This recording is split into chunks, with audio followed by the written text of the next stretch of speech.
अस्सलामुअलैकुम class, welcome to the revision lecture of computer science class 8। आज हम लोग पढ़ेंगे लॉजिकल ऑपरेटर्स के बारे में। तो लॉजिकल ऑपरेटर्स होते क्या हैं? बेसिकली लॉजिकल ऑपरेटर्स जो है वो प्रीपोजिशंस को मिलाने के लिए होते हैं। यानी हम ये कह सकते हैं सिंपल कि हमारे पास लॉजिकल ऑपरेटर्स जो है वो बेसिकली स्टेटमेंट्स को मिलाने या सेंटेंस को मिलाने के लिए होते हैं। अब सेंटेंस को मिला के फिर हम इनका होल रिजल्ट बना लेते हैं कि क्या दोनों जो है कंडीशन का ट्रू होना हमारे लिए नेसेसरी है या किसी एक कंडीशन का ट्रू होना हमारे लिए काफ़ी है, या इन दोनों को मिला के जो है वो क्या रिज़ल्ट बनता है। इस एग्जांपल देते हैं। देखें, दो हमारे पास प्रोपोजिशंस हैं। इसमें सबसे पहले है टुडे इज़ मंडे और आई एम इन स्कूल। तो हमने जो है वो बेसिकली ये अलग अलग प्रोपोजिशंस हैं या अलग अलग सेंटेंस हैं, और अब हमने जो है वो इनको कंबाइन करके ये देख लिया कि बोथ आर ट्रू और नॉट, या हमारा इनमें से किसी एक का ट्रू होना भी जो है वो काफ़ी है। यहाँ पे एग्जांपल देखें तो लिखा हुआ है टुडे इज़ मंडे। तो मैं ये देख आज जो है मैं ये चेक करना है कि आज जो है वो मंडे है या नहीं, और दूसरा ये है कि क्या मैं स्कूल में हूँ या नहीं। तो अगर मैं इन दोनों कंडीशंस को मिला रहा हूँ, वैसे तो ये है कि अलग अलग देखा जाए तो अलग अलग ये कंसिडर हो सकते हैं। लाइक फॉर एग्जांपल कि टुडे इज़ मंडे, मैंने सिर्फ ये चेक करना है कि आज मंडे है या नहीं, तो इसका आंसर ट्रू या फॉल्स में हो जाए। ठीक है, आई एम इन स्कूल कि मैं स्कूल में हूँ, ट्रू हो गया। मैं स्कूल में नहीं हूँ, फॉल्स हो गया। लेकिन दो कंडीशंस को मिलाने का मुझे फ़ायदा ये हो गया कि मैंने जो है वो अब एक ही सिंगल टास्क यानी सिंगल एक के एक्सप्रेशन के अंदर मैंने ये जज कर लेना है कि मेरा जो है वो काम इसमें दोनों जो है वो ट्रू हैं, तो इसके रिज़ल्ट में जो है मुझे क्या रिज़ल्ट मिलता है। अब क्या चीज़ है कि टुडे इज़ मंडे और आई एम इन स्कूल, तो इस मीन्स के मुझे जो है अब दोनों कंडीशन को यहाँ पे चेक करना हो गया कि आज जो है पहले तो ये देखें कि भाई आज मंडे है या नहीं है।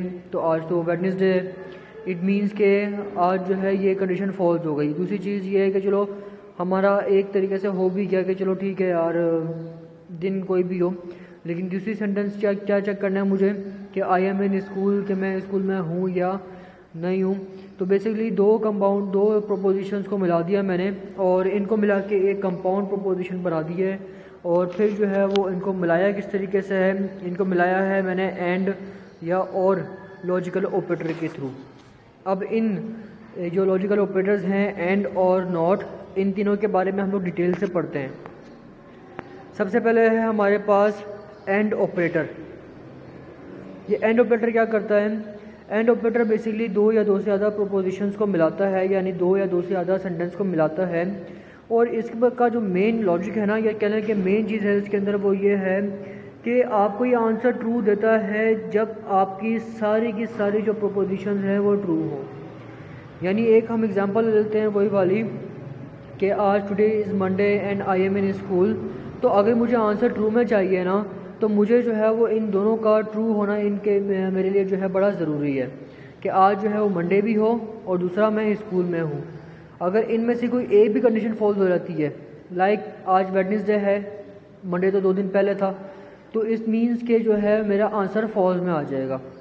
ठीक है, इसके बाद जो इसकी रिप्रेजेंटेशन है वो है डॉट। यानी अगर मैं लिख दूँ ए डॉट बी, या जैसे इन्होंने लिखा हुआ है पी डॉट क्यू, तो ये भी जो है वो एंड ऑपरेटर की ही एग्जांपल है। ये हमारी मर्ज़ी होती है कि हमने जो है वो प्रॉपर एंड लिखना है या हमने जो है वो सिंबल उसको डॉट से रिप्रेजेंट करना है। ठीक है, इसके बाद है हमारे पास और ऑपरेटर। और ऑपरेटर बेसिकली हमारे पास कंडीशंस को मिलाता है, और इसमें अगर एक भी आंसर ट्रू में हो जाए तो हमारा जो सोल्यूशन है वो ट्रू के अंदर आ जाता है। यानी एक भी प्रोपोजिशन, जिसको हम कह लें कि एक भी सेंटेंस अगर हमारा ट्रू है तो आंसर हमारा ट्रू हो जाएगा। ठीक है, एग्जांपल देखें, लिखा हुआ है टुडे इज़ मंडे और आई एम इन स्कूल के या तो आज पीर है, नहीं है तो कोई मसला नहीं, मुझे तो वैसे भी मंडे टू फ्राइडे स्कूल आना ही होता है। ठीक है, तो दूसरा सेंटेंस क्या है, और आई एम इन स्कूल के, अच्छा जी मैं स्कूल में हूँ या नहीं।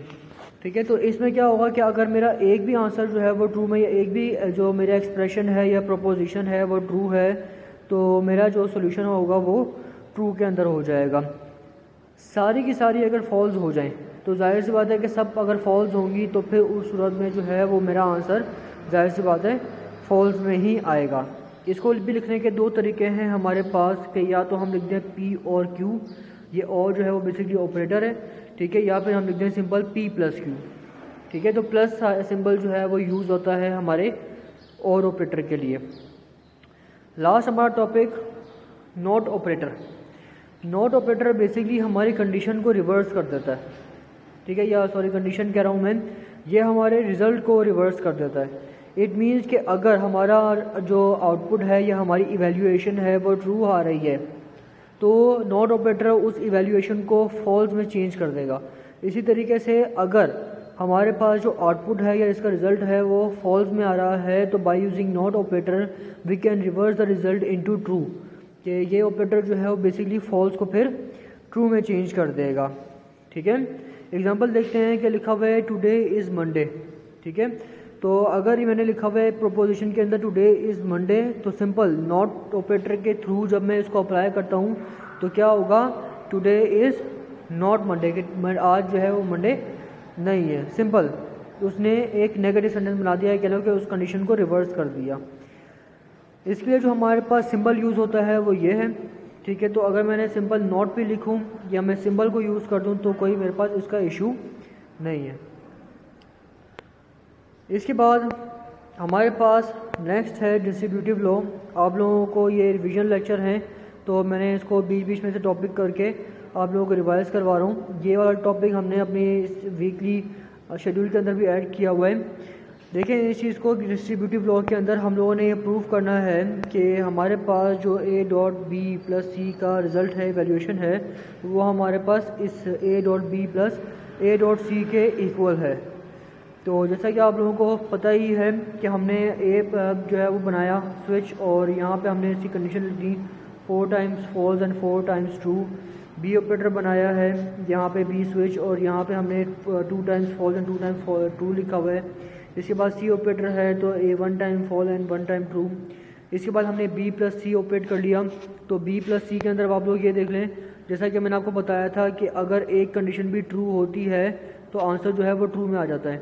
अब बी और सी दोनों फॉल्स हैं तो इस वजह से इसका आंसर फॉल्स आया। लेकिन नेक्स्ट कंडीशन में देखें कि फॉल्स एंड ट्रू, तो जब मैं फॉल्स और ट्रू ऐड करता हूँ तो आंसर ट्रू में, यानी एक कंडीशन भी अगर मेरे पास ट्रू है तो आंसर ट्रू में आ जाएगा। इसी तरीके से a डॉट बी है, अब क्योंकि यहाँ पे एंड ऑपरेटर हो रहा है तो एंड का मतलब कि अगर एक भी फॉल्स है तो आंसर फॉल्स है। तो देखें यहाँ पे a डॉट बी दोनों फॉल्स है, फॉल्स आ गया। यहाँ पे a डॉट बी यहाँ पे फॉल्स है, ये भी फॉल्स है, ये फॉल्स ट्रू। हालांकि यहाँ पे b हमारे पास ट्रू है, लेकिन क्योंकि यहाँ पे एंड ऑपरेटर यूज़ हो रहा है तो एक भी अगर फॉल्स होगा तो हमारा आंसर फॉल्स में आ गया। Same working of a plus a dot C, तो इसमें भी आप ये देख लें कि अगर एक भी कंडीशन हमारे पास फॉल्स है तो फॉल्स में आंसर आ रहा है। देन हमने इनकी इवैल्यूएशन कैलकुलेट कर लेनी है a डॉट बी प्लस सी की। पहले b प्लस सी देखें, ये हमने कैलकुलेट किया हुआ है यहाँ पे। ये जो रिज़ल्ट है हमने इसको a के साथ मल्टीप्लाई करना है, ठीक है, क्योंकि a डॉट बी प्लस सी है तो पहले हमने b प्लस सी कैलकुलेट करना है और देन फिर हमने उसको a के साथ प्रोडक्ट को उसका प्रोडक्ट ले लेना है।